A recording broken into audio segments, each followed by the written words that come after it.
ತುಮಕೂರು ನಗರ ವಿಧಾನಸಭಾ ಕ್ಷೇತ್ರಕ್ಕೆ ಪಕ್ಷೇತರ ಅಭ್ಯರ್ಥಿಯಾಗಿ ಮಾಜಿ ಸಚಿವ ಸೊಗಡು ಶಿವಣ್ಣ ಇಂದು ತಮ್ಮ ಅಪಾರ ಬೆಂಬಲಿಗರೊಂದಿಗೆ ತೆರಳಿ ನಾಮಪತ್ರ ಸಲ್ಲಿಸಿದರು. ನಗರದ ಗಣಪತಿ ದೇವಸ್ಥಾನದಲ್ಲಿ ಪೂಜೆ ಸಲ್ಲಿಸಿದ ನಂತರ ರೋಡ್ ಶೋ ನಡೆಸಿದ ಸೊಗಡು ಶಿವಣ್ಣ ಈ ವೇಳೆ ಮಾತನಾಡಿ, ಬೆಂಬಲಿಗರು ಸ್ವಾಭಿಮಾನಿ ಹೋರಾಟಕ್ಕೆ ಬೆಂಬಲ ನೀಡಬೇಕೆಂದು ಮನವಿ ಮಾಡಿಕೊಂಡರು. ಸೊಗಡು ಶಿವಣ್ಣ ಅವರು ಬಿಜೆಪಿ ಟಿಕೆಟ್ ದೊರೆಯಲಿದೆ ಎಂಬ ಅಪಾರ ವಿಶ್ವಾಸದೊಂದಿಗೆ ಕೊನೆಯವರೆಗೂ ಕಾದಿದ್ದರು.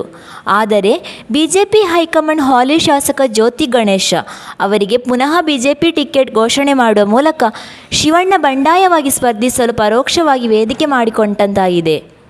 ತುಮಕೂರು ನಗರ ವಿಧಾನಸಭಾ ಕ್ಷೇತ್ರದಲ್ಲಿ 4 ಬಾರಿ ಈ ಹಿಂದೆ ಬಿಜೆಪಿ ಶಾಸಕರಾಗಿ ಆಯ್ಕೆಯಾಗಿದ್ದ ಸೊಗಡು ಶಿವಣ್ಣ 2 ಅವಧಿಯ ನಂತರ ಪುನಃ ಟಿಕೆಟ್ಗಾಗಿ ಸಾಕಷ್ಟು ಈ ಬಾರಿ ಬಿಜೆಪಿ ಹಿಂದೆ ಬಿದ್ದಿದ್ದರು.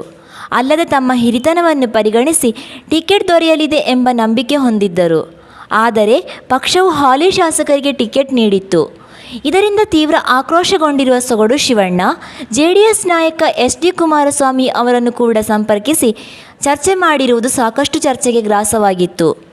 ಆದರೆ ಕಳೆದ 2 ಬಾರಿಯಿಂದ ನಿರಂತರವಾಗಿ ಜೆಡಿಎಸ್ ಅಭ್ಯರ್ಥಿಯಾಗಿ ಸ್ಪರ್ಧಿಸಿ ಸೋಲು ಕಂಡಿರುವ ಗೋವಿಂದರಾಜು ಅವರಿಗೆ ಪಕ್ಷವು ಜೆಡಿಎಸ್ ಟಿಕೆಟ್ ನೀಡಿದೆ. ಇದರಿಂದಾಗಿ ಒಂದು ರೀತಿ ಅತಂತ್ರ ಸ್ಥಿತಿ ನಿರ್ಮಾಣವಾದ ಹಿನ್ನೆಲೆಯಲ್ಲಿ ಸೊಗಡು ಶಿವಣ್ಣ ಪಕ್ಷೇತರ ಅಭ್ಯರ್ಥಿಯಾಗಿ ಕಣಕ್ಕೆ ಇಳಿದಿದ್ದಾರೆ. ರಾಜಕೀಯ ವಿಶ್ಲೇಷಕರ ಪ್ರಕಾರ ಸೊಗಡು ಶಿವಣ್ಣ ಬಿಜೆಪಿಯ ಬಹುತೇಕ ಮತಗಳನ್ನು ಕಬಳಿಸಲಿದ್ದಾರೆ. ಇದರಿಂದ ಬಿಜೆಪಿ ಅಭ್ಯರ್ಥಿ ಜ್ಯೋತಿ ಗಣೇಶ್ ಹಿನ್ನಡೆಯಾಗಲಿದೆ ಎನ್ನಲಾಗಿದೆ.